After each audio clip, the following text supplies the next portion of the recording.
Hey everyone, Michelle here, the Brave Homeschooling Mama. Welcome back to my channel. Today I want to share with you all how I am incorporating a sensory diet for my son.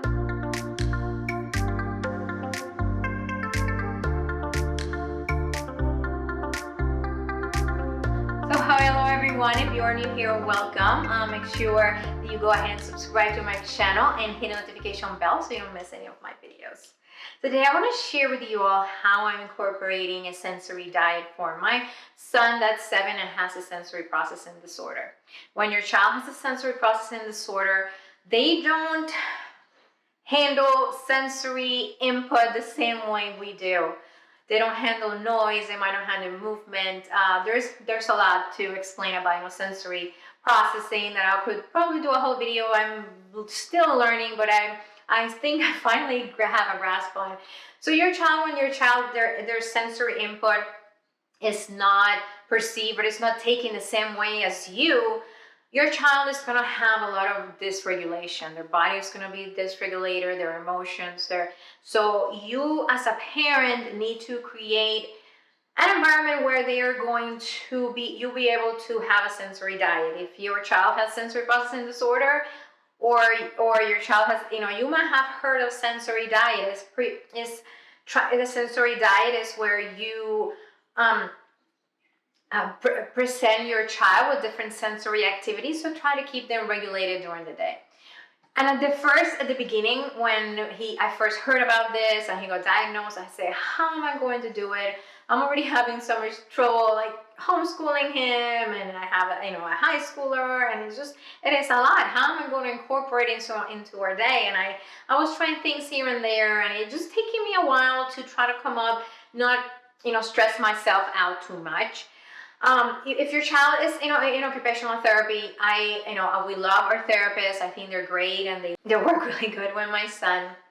But sometimes I feel they don't help you too much for the things to do at home. They give you ideas, but it is so hard. I'm like, okay, but how do I implement this? How should I schedule this throughout the day? And they give you all these things to do, and that's their job, and I think they're great. But sometimes you feel lost of what to do.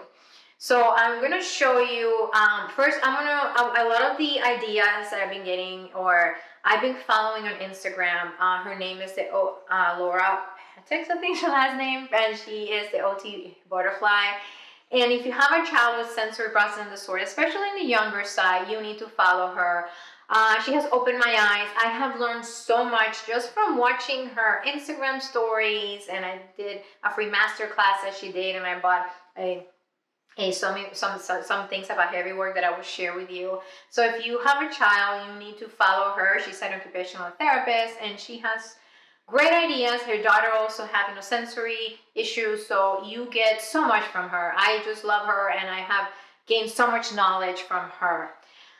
So how do I incorporate the sensory diet?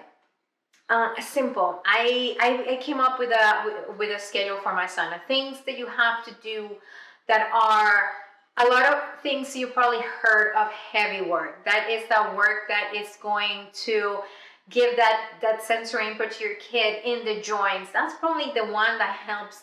That heavy work is what's going to help your child the most. How do you do this? How can you incorporate this heavy work in your home, in your homeschool, especially if you're homeschooling?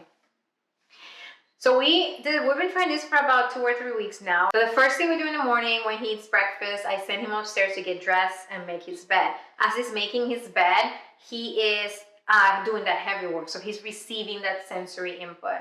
Every time in the morning I send him up the stairs he always forgets his glasses or go get dressed. I say to him, okay, how about you crab walk from here to the stairs and go get dressed and make your bed. He's getting that sensory input once again there as he's crab walking to the stairs. After he does that, we eat breakfast, he gets dressed. We usually do either a yoga. We've been doing Cosmic Kids Yoga, and he does that. The short lessons, some of their videos are really long. We do the short ones, that's all he can handle, just to receive that movement, sensory input. Or we do an obstacle course. So your obstacle course they don't have to be fancy. We go in the basement, I set up some pillows, and then he has to do different activities, follow the obstacle course. So we try to work on different things that he needs to work on. He needs to receive more input in his heel because he walks on his toes. So we walk like elephants, or we walk like penguins, and we stomp really hard. We crash on pillows. We jump from small pillows like lava. So he's working on his balance. And I have on the wall, I have different pictures of animal walks. So we take the sodium, remember those kush balls that have all this little hair anyways, but he throws the kush ball and tries to hit one of the animal pictures, and he does an animal walk. There's so many things that you can do. One of the things Laura from OT Butterfly, she had this file that I bought from her. Will give you more ideas of how to come up with an obstacle course. So if I'm gonna put her link below so you can check her stuff. She's awesome. But anyway, so that's what we do. Then after that, we do school. If I had to send him upstairs for something, do an animal walk, from there to the stairs. So those are things that he does. We're trying to work on him where he's playing video games again. We took them for a while because it was causing meltdowns. We're having the schedule and doing all these self-regulating activities before he's working. For the most part, nothing's perfect. We still have meltdowns. So I'm not going to say we don't. But so then, we do school. And so I try to incorporate some type of movement in what we're doing. And then he plays video games for a while, and after that he will go do his own thing. He likes to watch videos, and he likes to color or watch TV or do Lego. In the afternoon, one of the things I've been having him take out the recycling. We take out the recycling every day after lunch. That's our chore. He has to do that. We've been doing it every day, and he also takes the trash can out on the days that recycling needs to go out. That is heavy work. He's lifting, he's working. Those joints are getting work. So that helps him. Like I said, as you can see, and then at night we do throughout the day. Now that's nicer. We've been going to the park also after lunch.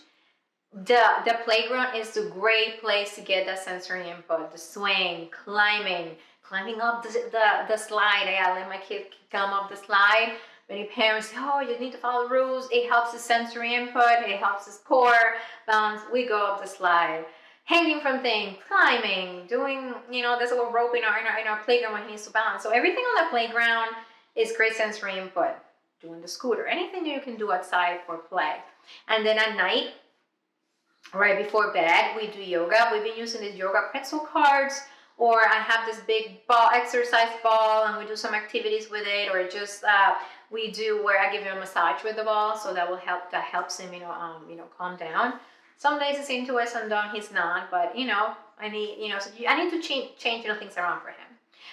But those are the things that you can do. Have them do chores. Have them do from one room to the other, do a crab walk, or do wall push-ups, or press sometimes we press our hands together, and that's giving that input.